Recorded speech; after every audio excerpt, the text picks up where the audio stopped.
Boa noite, tudo bem? Que bom que vamos começar mais uma live. E a live de hoje vai ser muito interessante. É um assunto que ela é um assunto que está incomodando e está trazendo muita discussão e dúvidas, né? Hoje a gente vai falar sobre educação. A nossa convidada, Ana Lúcia, está entrando. Boa noite, Ana. Boa noite, Maria, tudo bem? Tudo e você? Tudo, graças a Deus. Nós estamos aqui, Ana, tá já entrando várias pessoas, né? Também não é para menos, porque o tema da live de hoje é algo que tem mexido muito com todo mundo, né? Tecnologia, educação, criança, né? Onde fica essa medida? Bom, vamos começar fazendo a nossa apresentação em primeiro lugar. O meu nome é Maria Belintani e o objetivo dessas lives, né, é que a gente possa trazer discussão com pessoas que estudaram os assuntos, determinados assuntos, como esse que nós vamos falar agora a respeito de tecnologia e o que é que isso influencia ou não, né, as crianças. E não é um estudo, só um estudo teórico. Ah, foi ler. A pessoa, no caso da Ana, ela fez um mestrado. E a gente quer trazer esse conhecimento para você. Né? Assim como na medicina, na engenharia, na física, existe tanto conhecimento produzido e a gente respeita os avanços. Esse vai ser um canal para nós apresentarmos o conhecimento que é produzido na educação, vai sair da prateleira para você, com aquela pessoa que fez a pesquisa e que pode falar, né, naquele recorte que ela fez, o que aconteceu, com uma linguagem super acessível, nada de muitas elaborações. É uma ideia que eu tive e eu tenho, nesse primeiro momento, apresentando o seu trabalho de mestrado, a Ana. E a Ana Lúcia Meneghel já é doutoranda, logo logo vai defender a sua tese. Também na mesma linha ela está trabalhando, ela é professora do PROEPRE, ela faz parte do LPG, o Laboratório de Psicologia Genética da Unicamp, aluna da professora Orli Mantovani de Assis, e hoje nós temos a grande alegria dela ir falando sobre esse assunto que ela domina tão bem e que é muito importante nós trazermos para discussão, né, encontrarmos caminhos. Ninguém tem uma resposta correta, mas a gente precisa conversar, conversar, conversar, conhecer, ter informação para poder estabelecer estratégias mais do que adequadas e lidar tanto com os nossos alunos em sala de aula, orientar os pais e para nós, enquanto mães, pais, familiares que têm as suas dúvidas. Ana? Oi, Maria, obrigada pela apresentação. Quero agradecê-la mais uma vez pelo convite, viu? É sempre um prazer estar aqui com você, Muito viu? obrigada. E, e assim, para mim é um prazer muito, muito, muito grande, porque você já sabe, a Maria foi minha professora, né? E agora a gente tá trabalhando juntas e posso dizer que a gente tá trabalhando juntas, né, Maria? Porque a gente tem Lógico, vários. lógico. E para mim é uma honra, é um grande prazer, viu? Então, a Maria me convidou para falar sobre a minha pesquisa, cujo tema era o desenvolvimento das crianças, né? A partir a partir das horas de tela. Quantas a partir de 3 horas de tela, como seria o desenvolvimento dessas crianças, certo? Tá, então nós fomos para a escola, fizemos essa pesquisa com 25 crianças, quer dizer, com 50 crianças no início, para saber quanto tempo de tela eles ficariam, né? Quanto eles ficavam em frente à tela. Para nossa surpresa, nenhuma criança ficava menos que 3 horas. E também nem 3 horas. Era de 4 a 6 horas nas telas, né? Então, foi uma preocupação muito grande, porque nós teríamos que escolher apenas 25. Nós escolhemos aleatoriamente, que é uma pesquisa de mestrado, e você não dá conta de fazer com um número muito grande, né? Por conta do prazo do mestrado. Dessas 25, fizemos as provas piagetianas e as provas da noção de espaço, para saber que nível de desenvolvimento, de pensamento essas crianças estavam. Será que elas estavam já no operatório concreto? Seria naquele pensamento esperado para a idade?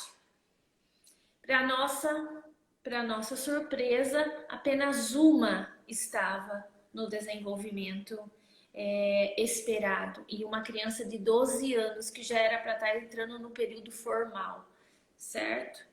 Só que vamos lá.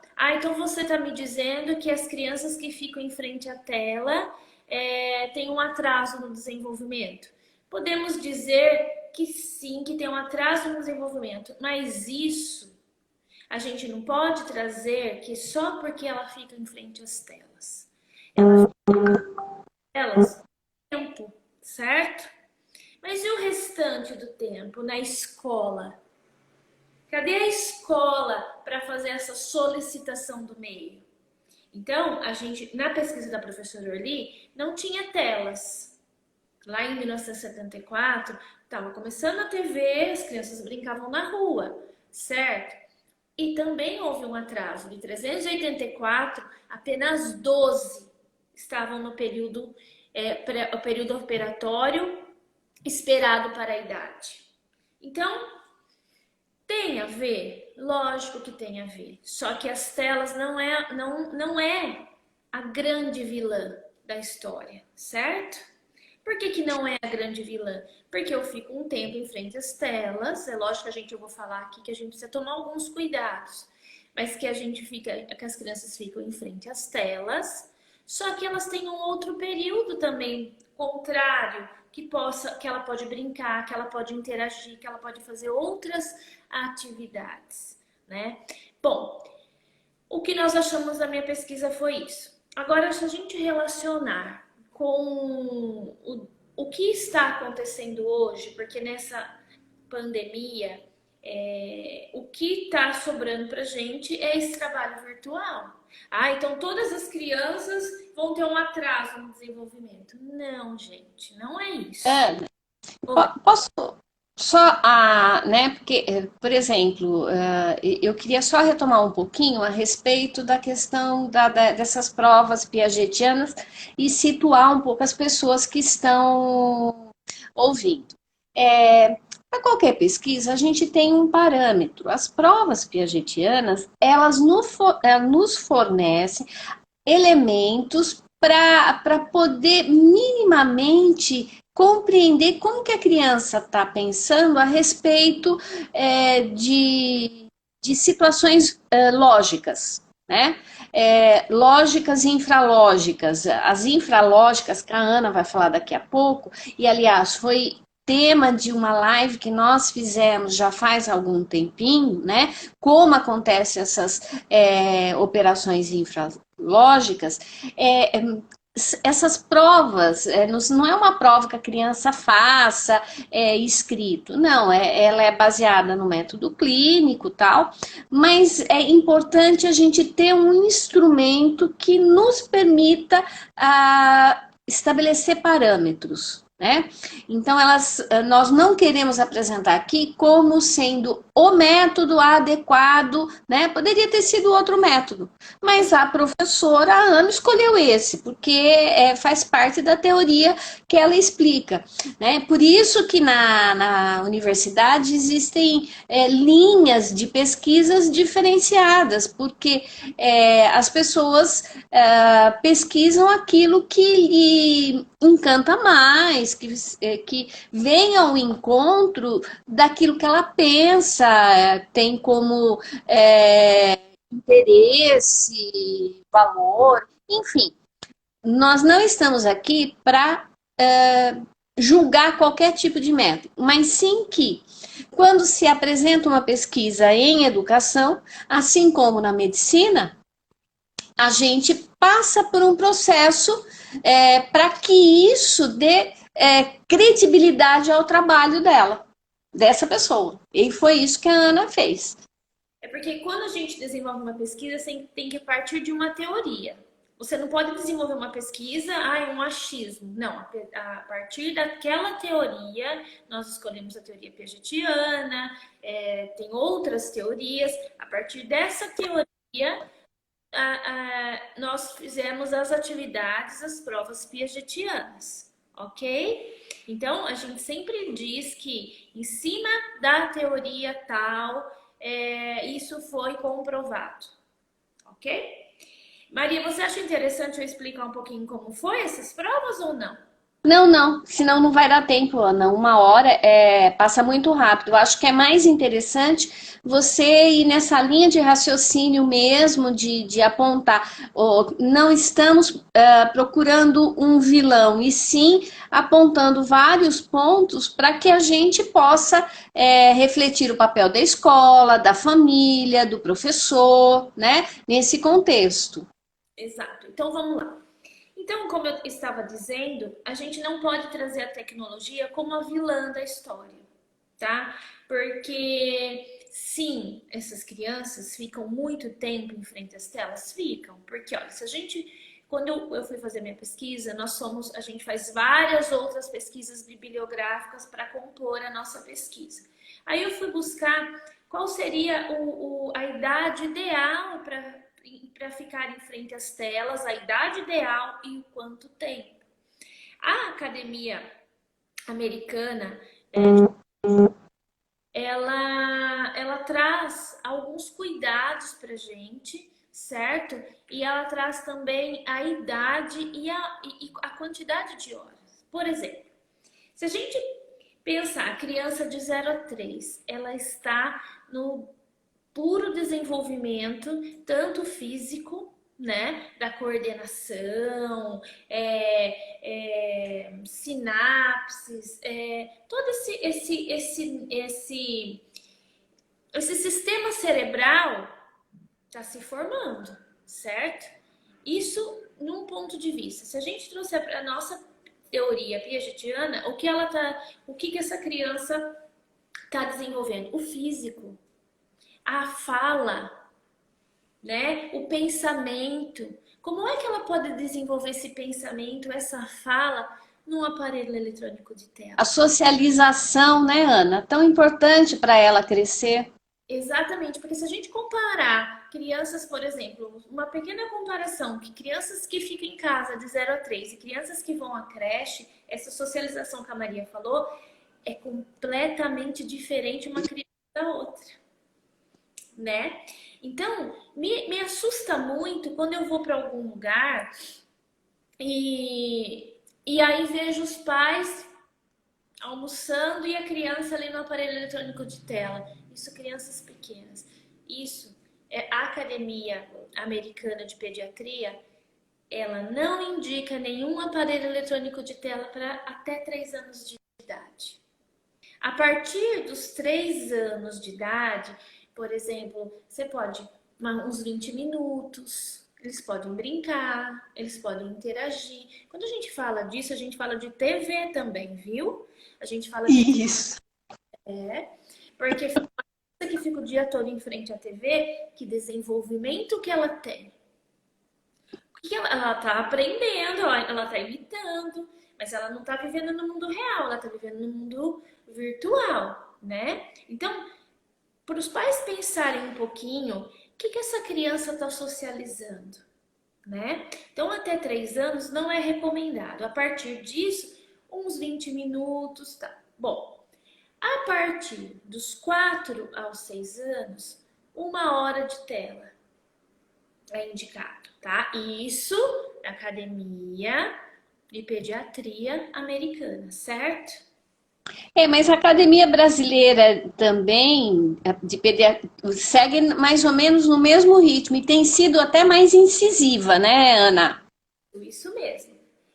Tem uma pesquisa que a gente, aquela Maria que você passou para mim, tá batendo bem com a minha pesquisa. Acho que a gente poderia passar para eles, não sei, pelo seu blog, alguma coisa assim. Ah, eu acho que eu vou pôr no blog. Gente, é uma pesquisa, é um trabalho da Academia Brasileira de Pediatria muito interessante que vem, inclusive, endossando tudo isso que a Ana está falando, que descobriu na pesquisa dela. Então, nós não estamos falando achismo, nós temos uma preocupação porque isso pode virar um problema, aliás, já está virando, de saúde mundial de crianças e adolescentes, tá? A verdade é essa. E aí, crianças de 6 a 12 anos, é recomendado 2 horas de tela. E a partir disso, 3 horas de tela, tá? Aí depois dos 15, 16 anos, aí eles começam a aprender a se autorregular. Não é que eles podem ficar todo momento, mas a gente tem que dar condições para eles começarem a se autorregular, certo? Então vamos lá. Bom, meu filho tá ficando nessas aulas online o período todo da manhã. Tá. O E aí, Maria? que a gente faz? Pode ou não pode, né?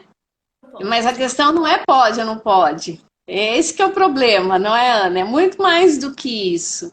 A questão é o seguinte: nós temos outra opção. Nós estamos numa pandemia, nós estamos, que nem eu falei na última, acho que na penúltima live, a gente está aprendendo com tudo isso. E acontece acertos, né? Tentativas e erros, certo? A gente está Isso. tentando trabalhar de uma maneira que as crianças estejam dentro, na escola, né? Que não perca esse conteúdo, essa socialização. Mas veja, o professor, estou falando para as professoras agora, a gente tem que tomar alguns cuidados, como por exemplo, bom, eu tenho que dar 3 horas e meia, 4 horas online. Gente, eu preciso de atividades dinâmicas. Não dá para essa criança ficar, porque nem a gente aguenta. Precisa ter um intervalo, cada 20 minutos, meia hora, pedir para essa criança levantar, olhar para outro lugar, né? Pedir para ele fazer uma brincadeira.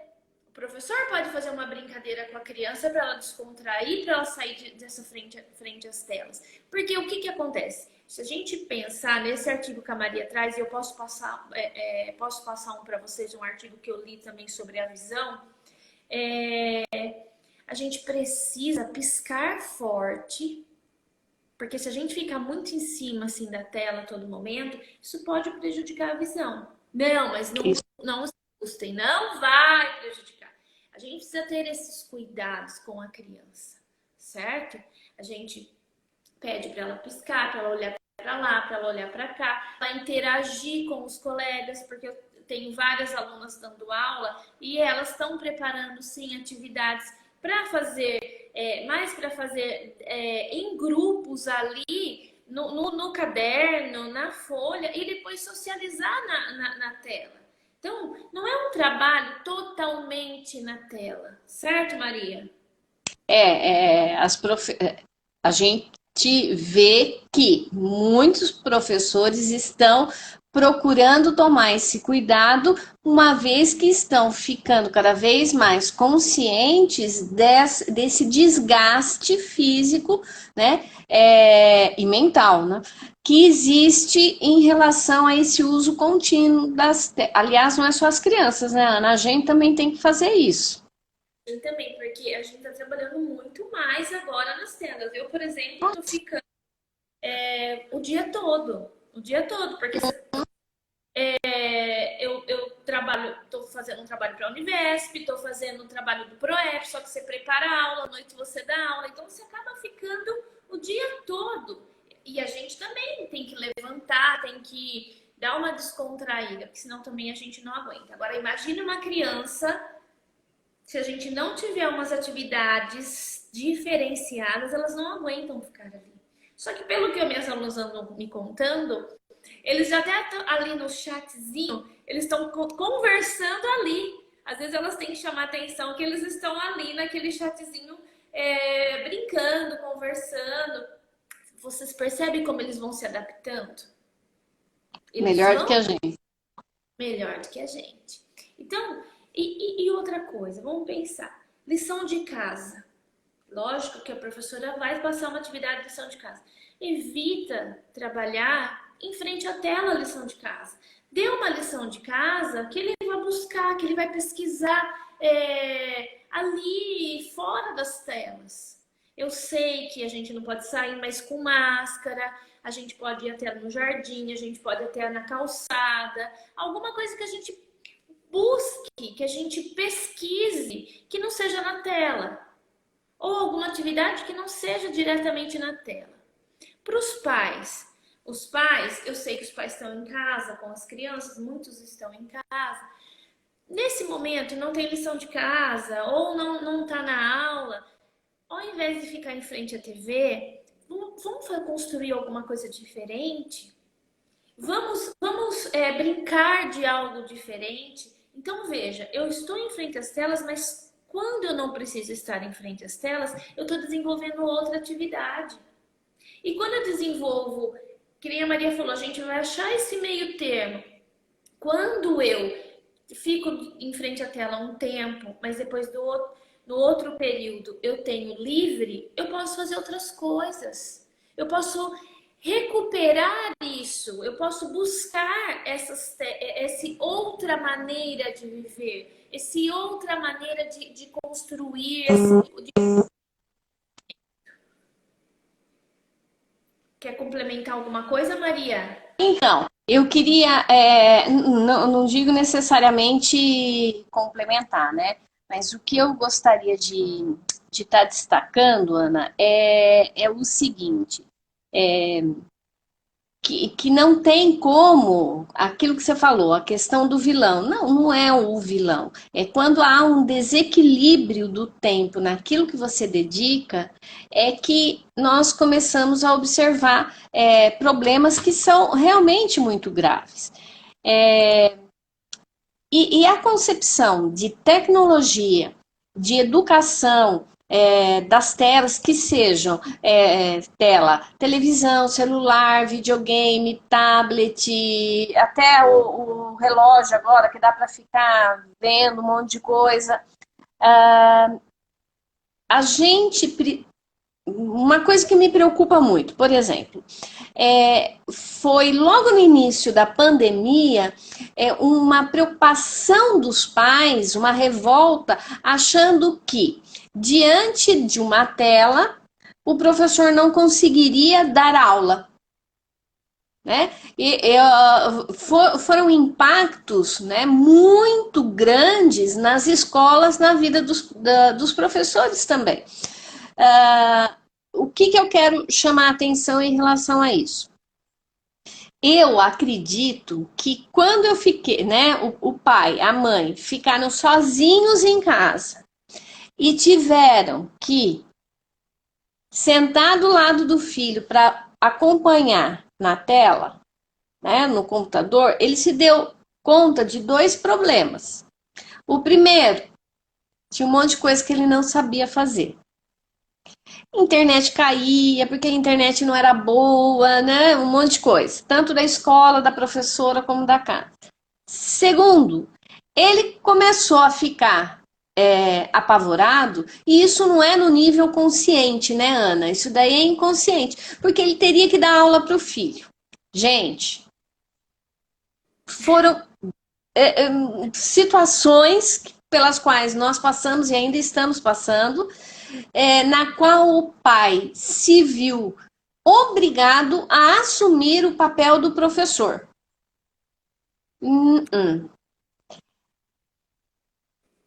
Esse é um X, né, que eu estou fazendo uma volta muito grande, mas esse é um X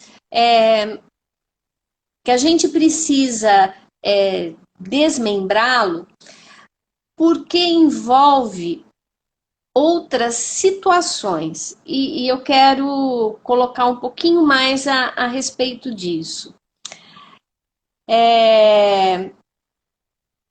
O tempo passou, agora está havendo um pouquinho mais de flexibilidade. As crianças maiores ficam um pouco mais, a partir do quarto ano, no computador, e algumas até do terceiro conseguem ter autonomia para fazer sozinhas, né, as atividades. Mas eu me pergunto, será que, ao invés de ver esse momento como um momento de adversidade, eu não poderia observar como um momento que está colaborando para que as crianças adquiram em casa a autonomia que a família não tem coragem, né? Coragem afetiva de dar, não coragem consciente. Ninguém é bom pai ou mau pai conscientemente. A gente, né? E com isso eles ficam, nossa, meu filho pode fazer isso sozinho. Então, eu apontei várias coisas e não fechei nenhuma, mas propositadamente. Porque são coisas que eu gostaria muito que todos vocês refletissem. Por que uma criança de primeiro ano não pode ficar mais autônoma em relação à sua aula com a professora? E tem que ter o pai o tempo todo ali. Você não precisa... Escuta, você ficou o tempo todo com seu filho quando ele aprendeu a jogar? Não. E você se admira da autonomia que ele tem na hora que ele está jogando. Aliás, você nem sabe jogar. Simplesmente. Você não sabe. Você, enquanto pai, não sabe jogar as coisas que ele joga naquele celular, no tablet, no computador. Então, por que você tem que ficar o tempo todo monitorando esse filho quando ele está com a professora? Né? Onde que eu quero chegar? Justamente no ponto de que a autonomia e a tecnologia podem ser libertadoras, né, das famílias. Mas quando eu uso a tecnologia para ocupar o tempo do meu filho e eu me afasto, e quando a tecnologia, é aí que eu quero chegar, ela é utilizada para a educação dele e eu não quero ficar junto, não é a tecnologia que está causando um problema. Exato. Né? É o equilíbrio do ser humano, e era nesse sentido que eu acho que a Ana estava. Eu dei uma cortada aí, mas ela pediu para eu falar e é só pedir para eu falar que eu falo mesmo. É nesse sentido que as escolas, elas não estão pedindo para o pai fazer a tarefa do filho. Elas estão pedindo para que a família, ajude dando apoio para essas crianças. Apoio afetivo, apoio emocional. É isso que vai auxiliar no seu processo de aprendizagem e a criança vai aprender muito mais rápido, porque ela vai estar mais segura. Exatamente. De novo, nem vilão. Muitas vezes, assim, Maria, que nem você falou, pais, eles não têm intenção de errar nem um minuto, e sim de proteger, né, de que não aconteça nada. Isso que você falou me lembrou muito as mochilas das crianças, né? Porque assim, É a mesma coisa. eu tenho que dar autonomia para o meu filho se organizar. Eu posso sim orientá-lo, dizendo tudo ok com a sua mochila. É a Sandra Carina que fala da linguagem descritiva, né? Que a gente fala assim, o ponto. Tudo ok com a sua mochila? Para ele lembrar, bom, tudo ok com a minha mochila? Ele mesmo. Bom, então tá. Ele vai para a escola, chega na escola, ele esqueceu isso. Aí a professora vem e fala: mas quando eu perguntei para você tudo ok com a sua mochila, você disse que estava tudo ok. Como é que eu posso confiar em você? E você vai lembrando. Não! Olha, tudo ok com a sua mochila? Aí a professora que esqueceu isso, esqueceu aquilo, a mãe fala: a partir de hoje eu arrumo sua mochila. Você vai continuar perguntando: tudo ok com a sua mochila? Até que ele vá construindo essa autonomia. E na sala de aula, na aula virtual também. Ele tem que começar a aprender, a se organizar. É algo novo para a gente, é algo novo para eles. Eu não tenho que aprender a me organizar. Eu tive que aprender, Maria, para entrar no Meet, por exemplo. Eu tive que aprender. Eu não sabia. E as crianças também, por tentativas e erros, eles vão construindo esse conhecimento e eles vão se organizando. É fácil? Talvez acabe a pandemia, se Deus quiser acaba logo, e essas crianças estarão aprendendo a se organizar no final disso. Mas é uma construção. Quando há uma construção de tudo isso, não há um funciona. Há uma construção, há um tempo para a criança interiorizar tudo isso. Há um tempo para a gente aprender. Aprender é diferente de aprender. Aprender a gente traz como memorização. Apreender a gente traz como construção desse conhecimento. Né? Então, quando a Maria fala dessa autonomia, sim, tá, a criança ficou ali em frente às telas, teve aula virtual, às vezes reclamou, mas terminando ali ele quer voltar para as telas para fazer outra coisa. Aí é que tá, que você vai trabalhar a rotina com essa criança. Bom, nós ficamos tanto tempo ali, não que ele não vai poder jogar mais aquele dia, ele vai, mas você vai sentar com ele e construir essa rotina com essa criança. Então vamos lá, você acabou de sair da aula virtual. A gente precisa mostrar para eles também alguns cuidados. Não é simplesmente falar você não vai fazer. Não, olha, ficar em frente às telas todo esse tempo, a gente precisa tomar alguns cuidados. Eu tenho que dizer isso para o meu menino, certo? Então, a partir desse momento, nós vamos construir uma rotina. Construindo uma rotina, que momento você vai querer jogar? Você vai jogar 1 hora. Sei lá quantos anos o menino tem. Você vai jogar 1 hora. Então, você escolha, dentro desse período, que hora você quer jogar. Porque os outros momentos você vai fazer outra coisa. Você vai jogar bola, você vai fazer a lição de casa, você vai brincar, sei lá, de pipa, fazer brincar com um joguinho de leitura, você vai fazer alguma coisa. Porque muitas vezes as crianças não conseguem organizar o tempo também. Eu preciso ajudá-las. Não fazer para ele, mas ajudá-las. Então veja, retomando as telas, né? Para deixar bem tranquilo, as telas não são as vilãs da história. Quando eu tenho toda essa organização, né, Maria? Maria, quando você faz isso, pode falar, Maria. Porque agora, né, Ana, a gente fala das telas. Mas quando a televisão começou, a gente falou, é a babá eletrônica, porque as crianças começaram a ficar na frente da televisão. Gente, uma coisa é fato. Criança dá trabalho, tem uma energia que a gente, quando chega em casa, não está aguentando.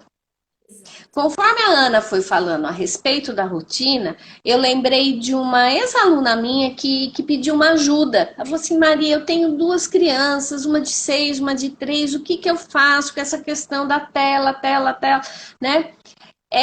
Eu falei uma série de coisas, mas uma delas que eu falei foi a seguinte, como eles são pequenos, para fracionar esse tempo de tecnologia, né, de em frente às telas, de 15 ou 20 minutos, para que eles possam ter aquele respiro, porque mesmo a gente, depois de 50 minutos, 40 minutos concentrado, a gente vai perdendo a capacidade de pensar. Bom, mas a questão não era essa. A questão é a seguinte: na hora que você conversa com os seus filhos, organiza a rotina dele, eu sei, eu fui mãe de criança pequena, tem hora que você tá assim com a paciência no limite, que você dá graças a Deus de ter uma televisão e eu botava filme para eles assistirem, porque eu não deixava no canal aberto, né? Mesmo porque nem tinha muito na época.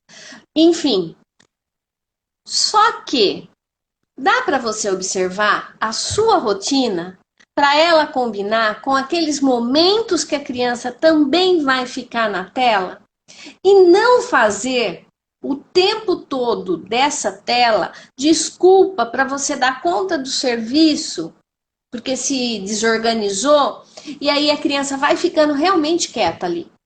Porque fazer aquele joguinho, aquela coisa. Gente, assim, eu dou assessoria numa escola. Uma das coisas que a gente está tendo muita dificuldade com os pais, por exemplo, é o tempo que eles estão reclamando, muitos, não todos, muitos, assim, não sei a proporção, mas que o pai reclama dos filhos estarem com as professoras em aula, porque eles ficam cansados. Sabe o que eles fazem? Assim que termina a aula, conta aí, Ana, o que eles fazem? As crianças fazem quando termina a aula? Vão pro jogo. E ficam 2 horas, 3 horas, 4 horas, que venham ao encontro do que a Ana está falando em relação à pesquisa dela. Né? E o que essas crianças acabam perdendo?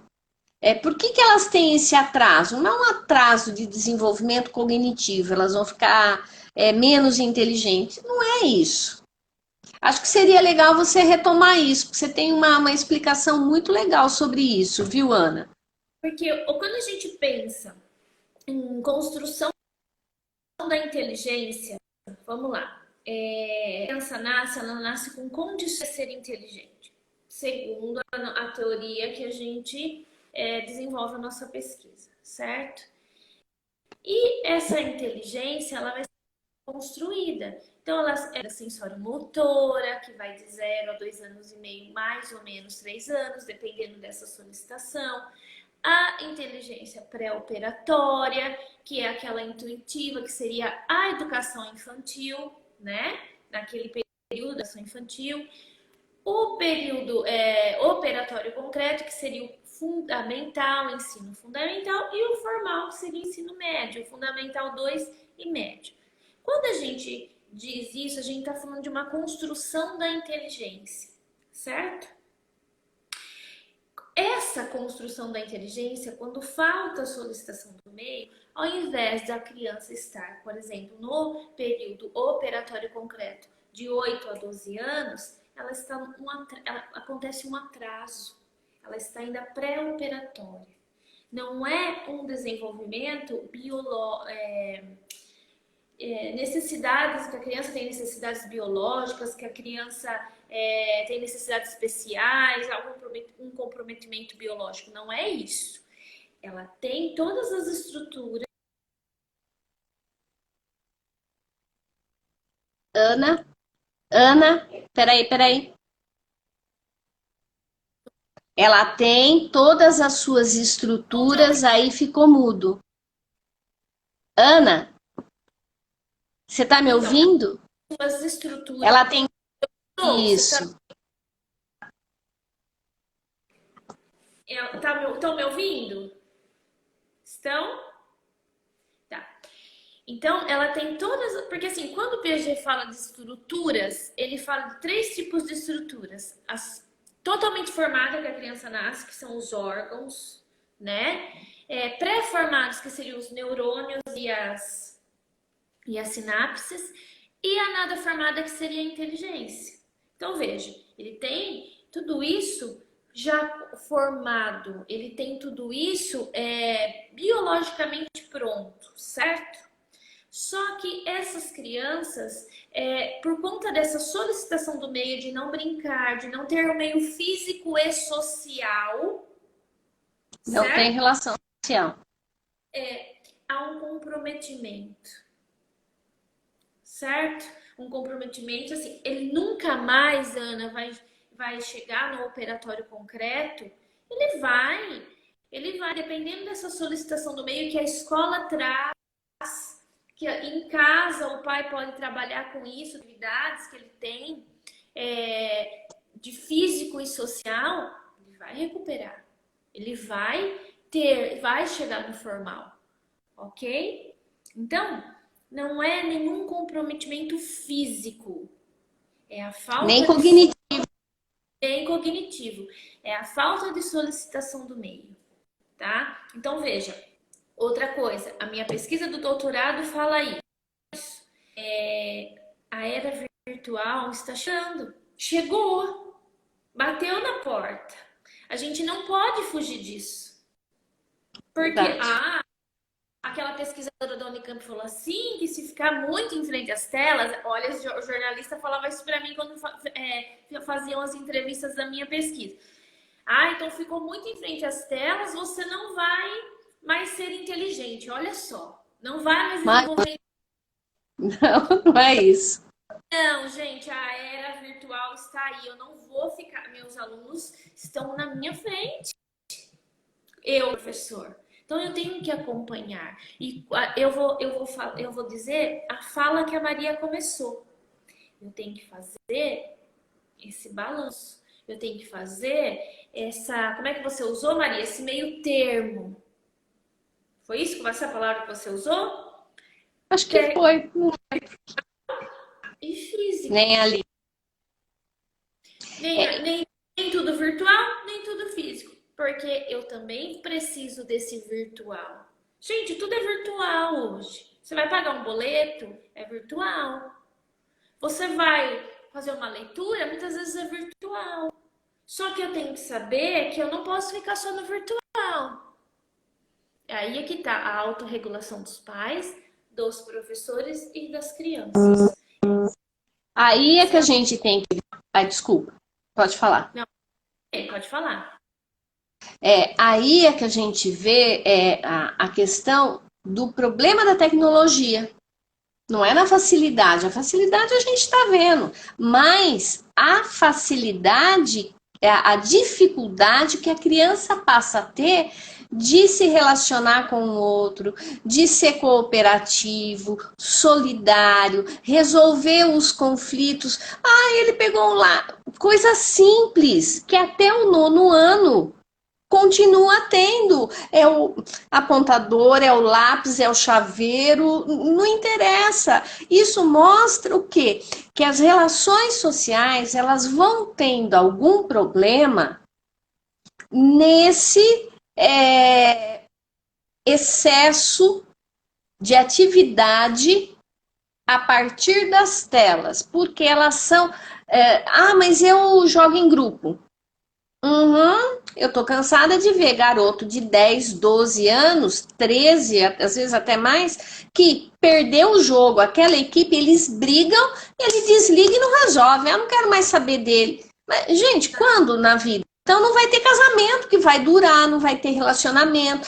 Esses alunos, quando eles entrarem numa empresa, ou seja onde para trabalhar, esses alunos, essas crianças, eles não vão dar conta, porque no primeiro não gostei do seu trabalho, o que vai acontecer?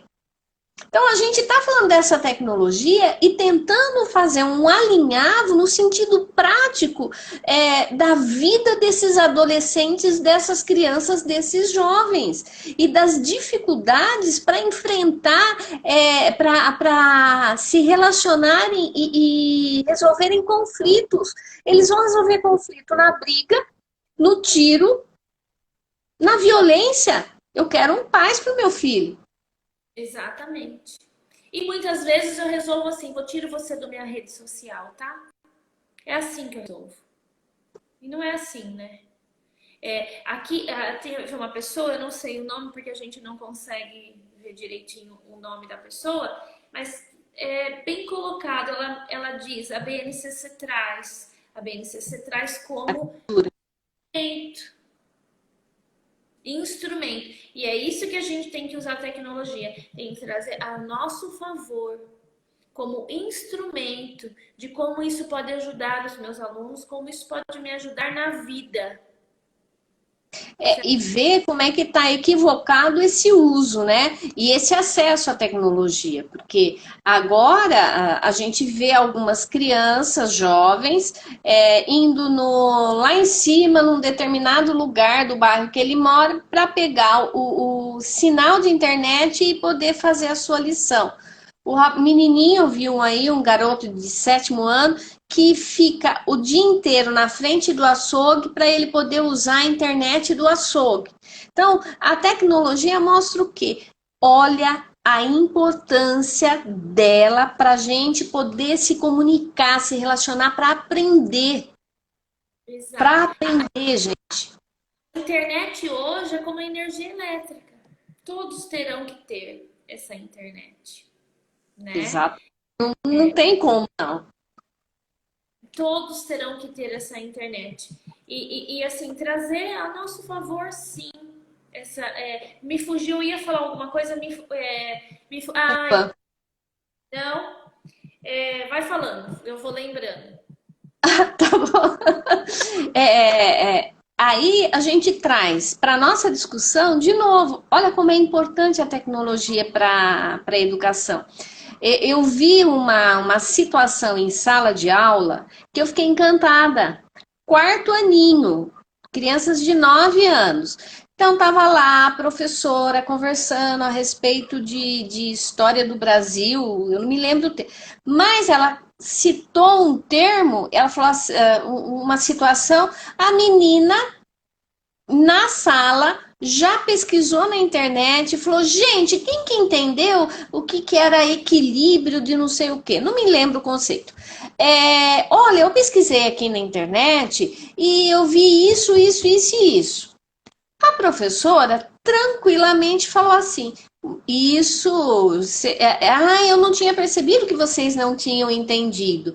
Mas fulana, vamos lá, diga o que você descobriu, onde você pesquisou. Então, aquilo que a gente gostaria que a criança fizesse, né, a professora, antes da pandemia, de ir para casa, de pesquisar, não precisa voltar para casa para fazer uma pesquisa. Se as escolas têm direto dentro da sala de aula, no caso a menina está em casa, né? Mas o acesso à internet, olha que maravilha que é a tecnologia. O outro garoto, lembrou, Ana? Já marquei. Ah, tá. O outro garoto que descobriu uma pessoa que falava da importância do jogo dentro da história e no 9º ano falou, gente, tal jogo é legal, não lembro o nome do jogo, mas que a classe se envolveu e o professor, se não me engano, trabalhou a estrutura... não era do sistema feudal, não, porque era dos tempos modernos. Mas o professor conseguiu. Vamos falar bem da tecnologia nesse ponto, mas vamos entender como que ela pode ajudar. Essa pandemia nos ajudou terrivelmente a compreender como é mais fácil nós nos comunicarmos e acessarmos conhecimento. Exatamente. Nesse sentido, sim. Olha, Maria, uma vez uma professora me disse assim, num curso de formação, com a internet não precisa mais de mim. Precisa. Como não? Precisa. Sabe por que precisa, Maria? Porque são muitas de fake news aqui. São muitas informações. O professor precisa fazer intervenções com essas informações. Isso é um ponto que, assim, na internet a gente vai achar de tudo. A criança vai achar de tudo. Depois eu quero falar de um outro ponto também. E o professor está ali para fazer as intervenções. Quando você pede, vamos pensar numa época que não tinha internet, que você pedia pesquisa para a criança copiar de um livro, sei lá, pesquisa. Bom, cada um ia trazer uma parte da pesquisa. Essa pesquisa ia ser uma pesquisa Frankenstein? Claro que não. A gente ia sentar com a criança e discutir essa pesquisa, certo? O que cada um trouxe, o que realmente ali o que tem ali que cabe, o que tem ali que eles pesquisaram que não tem a ver, porque às vezes, mesmo em livro, traz conceitos errados, né? Então, Sim, ali sim. tinha que fazer intervenções. A internet é a mesma coisa. Ela vai trazer mais informações e você vai continuar com esse papel de sentar e fazer as intervenções, certo? É uma parceria. Exatamente, professor e internet. Outra coisa que é bom a gente assim ficar atento. A gente tem que dar autonomia para as crianças, sim, na hora da aula, tal. Mas eu também tenho que ficar atento a conteúdos que eles não podem acessar nessa internet, Isso é certo? sério. Isso é muito sério que a gente não pode deixar de falar. Muitas vezes tem pedofilia, muitas vezes, assim, tem alguns sites impróprios para criança. Eu preciso, sim, que nem dizia, um olho aqui, um olho no gato, um olho no peixe, não é Então tá. isso? É. É essa autonomia vigiada, porque eles ainda não têm essa estrutura de pensamento de saber discernir ainda o certo e o errado. Eu tenho que estar ali. Pode falar, desculpa, Para Maria. orientar. A Sandra fez uma colocação aqui que eu acho muito pertinente, viu, Sandra? Você está falando do equilíbrio, que é importante, né? E você fala assim: podemos inclusive fazer a relação entre a tecnologia e o material apostilado. A questão está em como usar. Ou eu estou enganada? Foi o que ela perguntou. Não, Sandra, você não está enganada, não. Há quem diga que o material apostilado ele tolhe a liberdade do professor, né? Então eu vou colocar para você, diante daquilo que eu já vivenciei na escola pública, em escola particular também, mas especialmente do primeiro ao quinto ano. Essa professora do primeiro ao quinto ano precisa dar aula de geografia, história, matemática, língua portuguesa, ciências, que mais? Arte. Mesmo que os conteúdos sejam divididos em parceira, uma fica com história, geografia e português, que geralmente é isso que acontece. A outra fica com. Eu não gosto, nessa faixa etária, dividir cada área para um professor. Eu acho que se perde muito do desenvolvimento da criança, né? Mas, peraí um pouquinho. E o professor não dá conta de fazer o exercício, de pensar num texto legal. O material didático, ele ajuda muito, principalmente quando os textos são bons textos explicativos. Mas o professor, se a escola adota essa postura, fica fácil para o professor a trabalhar com um apostilado ou didático. Que postura que eu estou falando? A postura de você não é obrigado a dar 100% do conteúdo e você pode implementar com aquilo que você acha necessário e os exercícios que são adequados para o aluno. É uma situação. Agora, a escola que age como? Não, tem a apostila, tem que dar 100% porque o pai reclama porque pagou e não vai usar.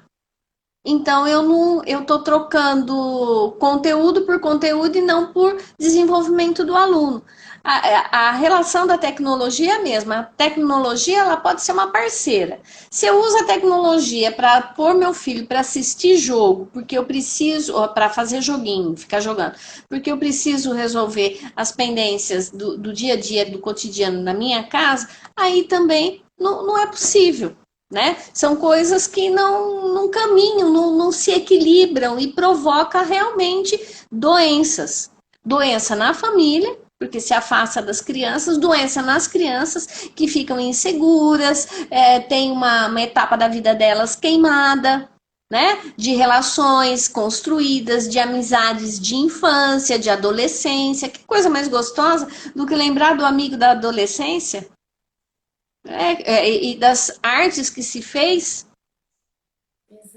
Ana. Exatamente. Eu não posso deixar de lado esses momentos mesmo que a Maria vem falando, mas eu tenho que trazer a tecnologia como minha aliada, sim. E quando a Maria fala de apostila, às vezes a gente fala assim, o pai fala, comprei a apostila, não vai usar tudo? A escola tem que deixar bem claro para os pais de apostila, de tecnologia, que nós vamos usar tudo isso como um instrumento com a criança. Porque ela vai construir o conhecimento dela e eu vou trazer tudo isso como um instrumento, uma ferramenta para que ela possa construir o seu conhecimento. Né? Ana? Oi. Faltam 4 minutos. Faltam 4 minutos. Eu acho que 20 ainda. Olha, pessoal, esse assunto, mas eu acho que, Maria, foi uma discussão até que a gente disse boa. Eu acho que para clarear um pouco, né, que a tecnologia não é essa vilã que a gente está pensando, mas que a gente precisa tomar alguns cuidados, sim. Como em tudo, uma alimentação, se a gente for comer, o bolo é muito bom. Não pode. Então tudo tem que ser dosado. Tudo tem que ser dosado. Tá? Mas deixa eu só agradecer todo mundo que estava aí, que hoje nós não falamos oi. Quero agradecer, tem um aluno aí da Univesp, o Guilherme. Muito obrigado por você estar aí. E todos os meus alunos, todas as pessoas que contribuíram. Obrigada. Eu também quero agradecer. Desculpa. Eu quero agradecer e anunciar algumas novidades. Bom, uma dica eu vou dar agora. A Maria José está aqui conosco e ela vende jogos pedagógicos. Vale a pena conhecer os jogos pedagógicos da Maria José, porque são excelentes, né, para a gente poder trabalhar com os alunos. Vale a pena. E eu queria, além de agradecer a Ana mais uma vez, anunciar para vocês uma live, aliás, uma live tripla que nós vamos fazer.